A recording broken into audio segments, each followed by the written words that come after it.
ka ga makaskanta komai jikinsa yake makale gata gurin marasa galiyu domin sa sun zama ɗallere kai babu sirrin warkewa wallahi sai manzan Allah ga abin ambata manzan Allah. A jama'a barkanmu da warhaka, barkanmu da sake saduwa da ku a cikin wannan tattaunawa ta mu ta guguwar yaƙi da fyaɗe. Kar ku manta kuna tare da SI and 3B Media Action Against Rape. Yau mun halarci ɗan uwanmu, shugabanmu kuma malaminmu wato Hassan bin Sabit na wannan ƙarnin namu. Muke so mu ji wani kira zai al'ummar musulmi musamman waɗanda suka san shi suke sauraron baituka irin yadda yake caja ruhinsu cikin soyayyar Annabi sallallahu alaihi wasallam, tunda yana ɗaya daga cikin wanda ake sauraro. To don haka muke so mu ji wata nasiha zai al'umma a game da aikata mugun laifuka na fyaɗe. Ko al'umma yadda take sauraron gwalagwalan baituttuka na yabo ga fiyayyen halitta daga shi, insha Allah zai sa ta ji nasihar da zai mata a daina samun waɗannan matsaloli a cikin al'ummar da ta ji labarin Allah ya ɗauko Annabi sallallahu alaihi wasallam a sayyidi. Raping is dangerous. A duk inda kake ko kike cikin wannan ƙasa kuma kuna da matsala ta fyaɗe, gaggauta kira ku sanar akan wannan namba. Wanda ya sanar da matsalarsa ya sanar da hukumar shari'a ta ƙasa baki ɗaya, da hukumomin ƙasa da na tsaro, da hukumomin kare haƙƙin ɗan adam na gida. Assalamu alaikum. Inna lillahi wa inna ilaihi raji'un. Inna lillahi wa inna ilaihi raji'un. Wato gaskiya musibar ta kai inda kuma ta kai inda ta kai. Annabi alaihi salatu wassalam tun yana jinjiri ake mai kirari, wato ya zo ne kare yancin mata.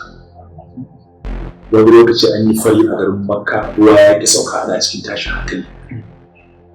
Kakansa Abdul Muttalib ya sa aji a ɗauko Annabi cikin zanin goyo, ana nuna fuskarsa da sama, sai ruwa ya zuba aka koma da shi gida. Shi ne baffansa Abu Talib yake wannan baitocin yana kirari da manzon Allah. Law abyadu istasqalu tamama wajhihi thimaru yataba ismatu lil arami. Wato mafi farin launin nan wanda ake roƙon ruwa da hasken fuskarsa, sai ya ce gatan marayu kuma garkuwa ga zawarawa. Allahumma salli alaihi wasallam. Ya zo ba a ba mace gado, manzon Allah shi ya kwatan mata hakkinta. A'a, idan mutum ya rasu matansa bai da uwarsa dole sun zama mallakin babban ɗansa. Annabi ya hana wannan. Tsarin da ake bi wurin takaba na mace ta shiga cikin ɗaki a kula ta dinga shafa kashin jaki a jikinta, manzo Allah ya hana wannan. An yi zamanin da matan ma wasu sun bincike cewa sun fi dabba ba su kai dan adam ba, da haka a dore su a cikin dabbobi a daina, tunda da aka rasa cikin dabbobi sai a sa su cikin ɗakin mutu kan su ja fitina, sai a yi biki ko za a biya bukata a fito da su a shafa musu mai. Duk manzon Allah ya zo ya kori wannan abuwa. So yanzu annabin da yi wannan aikin da kuma tabbatar da kiɗa tsayin daka sai da mata suka samu yanci. Yau ya samu labarin da yankin wanda ya kirkata a cikin al'ummarsa. Dan Allah don ido zama ga manzon Allah. Raping is dangerous. A duk inda kake ko kike cikin wannan ƙasa kuma kuna da matsala ta fyaɗe, gaggauta kira ku sanar akan wannan namba.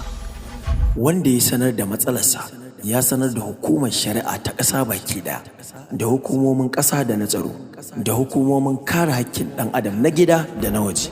Da yau za mu kalle shi. So wannan abu ko halal ne duk mai mutunci ba zai ba. Balle a cikin kowane irin bangare ko a duniyar mawata wannan abun ba daidai ba. Sai ka rasa gane masu fyaɗe me suke ne ba. A ce an yi fyaɗe da yarinya cin jaririya. An yi fyaɗe 'yar shekara 2, 3, 4, 5. Inna lillahi wa inna ilaihi raji'un. So tashi hankalin ya kai inda ya kai. Dan Allah mu ji kunyar Allah. Dan Allah mu ji kunyar mutuncin kowa ya tuna fa. Ban baka haifa ba za ka haihu. Ɗan ka haifa kuma ka jira lokacin ka. abin da kai ne dole sai an maka. Jama'a mun saurari taƙaitacciyar nasiha daga bakin ɗan uwanmu a sayyidi Sharif Muhammad Hafiz Abdallah, shugaba na ƙungiyar ambato ta Afirka da ma faɗin duniya a duk inda Allah ya kai ta baki ɗaya. Da fatan za mu yi amfani da waɗannan taƙaitattun darussa da muka ji daga gare shi. Allah ya gyara mana ƙasanmu, ya kawo da dukkan abubuwa marasa daɗi a cikin rayuwarmu. Amin. Mun gode. Gangamin yaƙi da fyaɗe. Wannan saƙo ne daga kamfanin SI Movies tare da Siri B Media Abuja. Mu guji fyaɗe documentary ne da ya ƙunshi jan kunne akan masu aikata fyaɗe ga 'ya'ya mata. An samar da shi don sanar da al'ummar ƙasa baki ɗaya sabbin matakai daga bakunan manya-manyan masu faɗa a ji a ƙasa kamar shugabanni, gwamnoni, sarakuna, malaman addini, limaman cocina, alƙalai, malaman jami'a, jami'an 'yan sanda, lauyoyi, likitoci da dattijan ƙasa, shugabannin ƙungiyoyi na kare haƙƙin bil'adama na gida da na waje.